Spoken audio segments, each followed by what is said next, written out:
Oke, halo semuanya. Hari ini 20 Januari 2024. Saya dan teman-teman akan pergi ke Bogor, lebih tepatnya Sentul Eco Edu Forest untuk melakukan dokumentasi di hutan kota.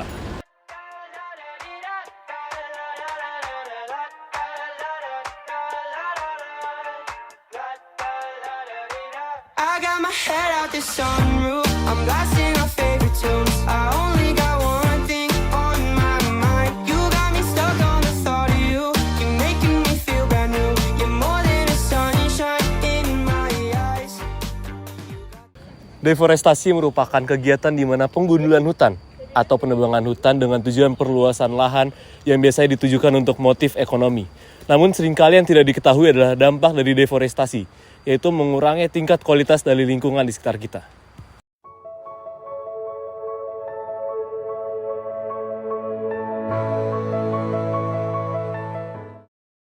Enggak. Kalau definisi hutan kan saya rasa di Google banyak ya. Saya rasa di Google banyak. Nanti khawatir kami ya nanti itu kan bisa disimpulkan ya. Apa kalau akibat dari penggundulan hutan semacam itu terjadinya seperti apa.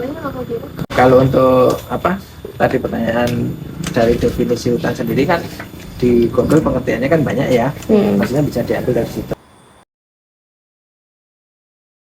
Oh iya, jadi ini untuk pengunjung. Jadi hutan itu dibagi menjadi beberapa kelas atau zona. Nah, itu mungkin perlu dicatat ada namanya kelas hutan zona inti, ya kan?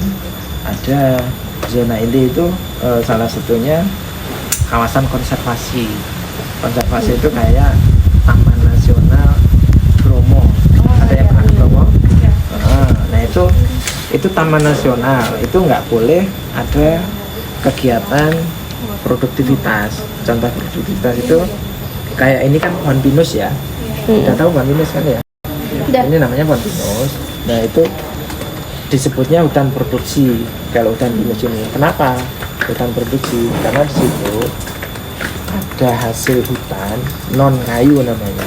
Hasil hutan non kayu berupa getah. Nah getah itu diproduksi bisa untuk bahan kosmetik, bisa untuk terpentin, cat gitu. Nah, bahannya kan sudah tertakar ya. Nah, terus ada yang lain lagi bahwa hutan itu bisa ada nilai kemanfaatan sebagai warna wisata. Contohnya kayak gitu. Warna wisata ini bisa untuk hutan pendidikan kayak kalau ini ya. Hutan pendidikan. Warna wisata itu bermacam-macam. Ada yang warna wisata buatan, ada yang memang alami. Contohnya air terjun kayak gitu. Kalau di hutan seperti itu ya. Jadi ada kemanfaatan selain untuk kemanfaatan fungsi ekonomi, juga untuk kemanfaatan fungsi ekologi. Ekologi udah paham? Belum. Nah, coba searching di Google biar nggak paham. Jadi dalam rangka untuk mencapai atau untuk menghasilkan fungsi ekonomi kan harus ada fungsi ekologi juga. Jadi harus balance deh. Kalau fungsi ekologi itu dikesampingkan, berarti kan pemanfaatan hutan itu misalkan akan terjadi pengundulan tadi. Contohnya alih fungsi dari hutan menjadi kebun, perkebunan. Misalkan tanaman singkong, palawija. Palawija tahu nggak? Palawija itu tanaman musiman, semusim. Kayak jagung, ketela, singkong, kayak gitu-gitu, kedelai. Nah itu kebanyakan yang alih fungsi itu seperti itu. Terus kalau mau kuliah nanti di IPB kalau pengen tahu lebih jelas nih ya kalau kita bicara kepedulian, kalau kita memang udah ya kayak nyanyian epic lah, ketika kita berbaik dengan alam pasti akan memberikan kontribusi sebaliknya seperti itu juga gitu ya. Jadi kalau sebenarnya lebih mudahnya itu ekosistem itu harus seimbang.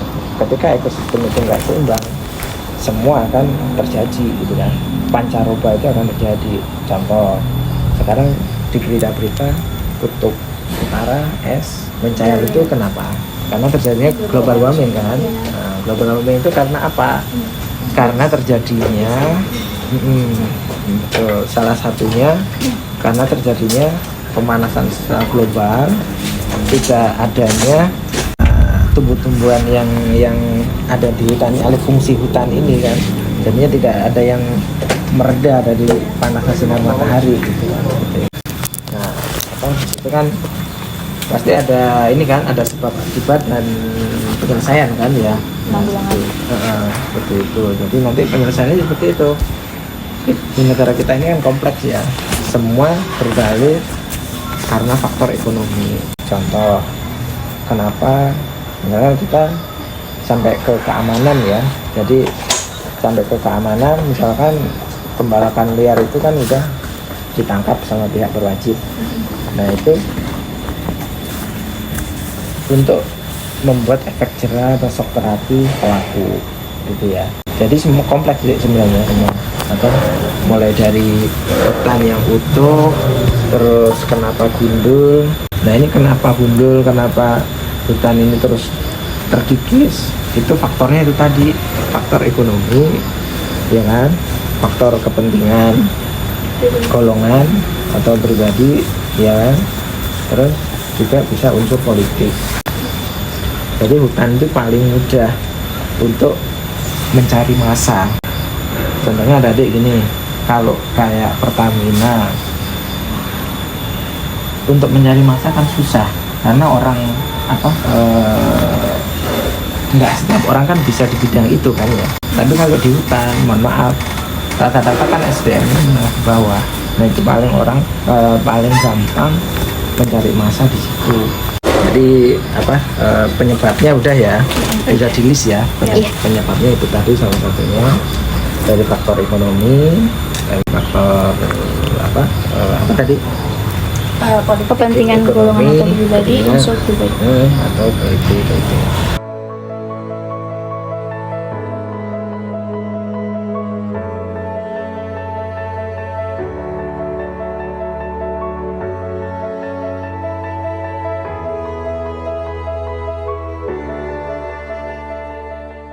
Oke, perkenalkan nama saya Budiman.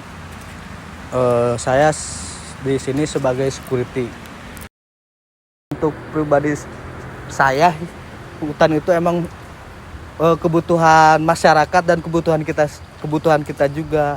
Itu emang harus dilestarikan, harus dilindungi, harus dijaga baik-baik gitu. Soalnya hutan pinus itu banyak manfaatnya untuk kita. Ini juga menjaga kelongsoran dari hutan, dari gunung, atau menjaga kebanjiran begitu. Kalau untuk warga di sini mungkin udah pada paham ya. Mungkin untuk yang dari luar atau misalkan pengunjung, ada beberapa orang yang istilahnya buang sampah sembarangan atau masuk sembarangan. Itu sih pekerjaan saya. Ya untuk mengatasinya mungkin saya cuman ngasih saran aja, ngasih apa istilahnya, ngasih penjelasan supaya tidak diulangi lagi gitu. Kalau untuk hutan di sini mungkin ya, kalau misalkan ya tergantung orangnya atau pengunjungnya sendiri. Kalau untuk pelestarian mungkin kalau menurut saya sampailah ke depannya 2 atau 30 tahun lagi ke depannya gitu.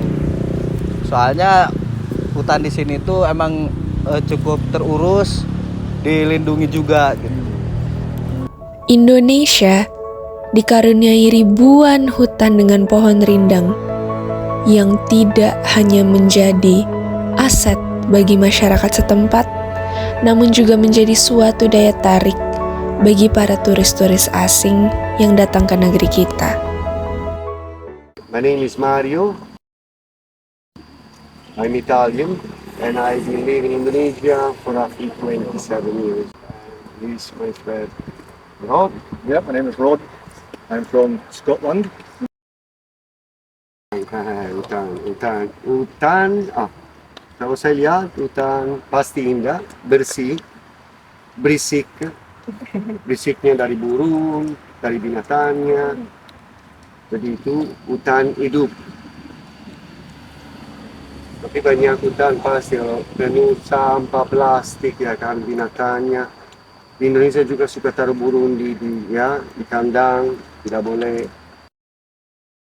We are hikers. to go We hiking. are explorer hiker. We have been all over Indonesia and hiking mountains and from Papua till Sumatera. Tapi Indonesia masih indah, kita suka banyak hutan, ada juga banyak hutan indah. Itu interpretasi kita. Gunung ini yang paling kotor di Indonesia, Gunung Pancar. Dari bawah, kamu nggak percaya, ada kumpulin sampah besar sekali di bawah di situ. Di atas sini kamu bisa jalan sampai pohon itu, lihat di bawah di situ ada banyak sampah. Kalau naik sedikit di jalur raya ini bisa lihat kiri kanan.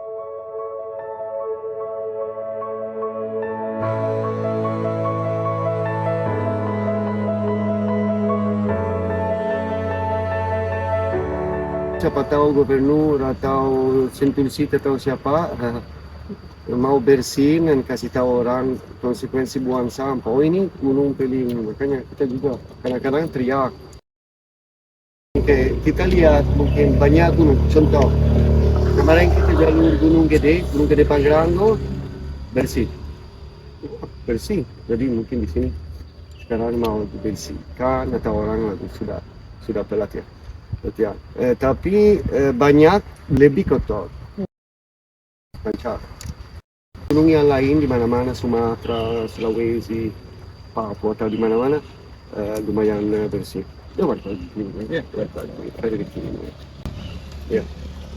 Kalau saya lihat gunung yang dekat para wisata atau kota besar, generally dirty. Di 1970 di Eropa kita yang sungai dan hutan paling kotor di dunia. Jadi kira-kira 40 tahun lalu, 45 tahun lalu. Dan pelan-pelan ada edukasi dari sekolah, dari society. Jadi ini lagi di progress. Kalau sekolah bisa diekspos kasus ini sampai kuping gubernur atau siapa ini mungkin juga ada ganti government, ganti presiden siapa instruksi baru masuk siapa tahu, tapi yang benar harus hati-hati soalnya lumayan banyak. Also, the government needs to provide lots of bins and to put rubbish into. Yes. We have a 4 billion train goes from Jakarta to Bandung. Yeah. We can't pick up rubbish and take it away and burn it, you know. Yeah, of course also, benar itu. Ada tukang saya komplain terus. Ya, kita taruh di mana sampah, nggak ada bin. Kalau gubernur atau manajemen dari Sentul City taruh satu kolektor untuk sampah, ada yang preman diambil dan jual. Hilang. Jadi ada banyak faktor ini. So, taruh hilang atau jual. So, ada banyak jadi not simple, bukan gampang. Tapi kalau saya lihat pelan-pelan, tapi pastikan seperti di Eropa, di Amerika, 40 tahun lalu sampah di mana-mana. Kita buang sampah dari mobil jalan tol. Easy. Buang 40 tahun lalu. Jadi sekarang coba kalau jatuh satu kertas kecil, fine 1.000 euro, 100 euro. Mungkin kalau saya lihat, saya sedikit kali, government kalau mau juga harus berangkat kasih fine. Dari kecil sampai berat, jadi orang pelan-pelan adaptasi. I hope cleaner, less construction, less concrete, less strange idea, never used for parawisata. Because you are now inside a national park. So they have to be careful. It's a national park controlled satellite by the government. So I don't think they can go too far. Thank you so much. Thank you. Have a good day. Thank you very much. Sure thing. Yeah. Wait. Hold on. 1, 2, 3, 4.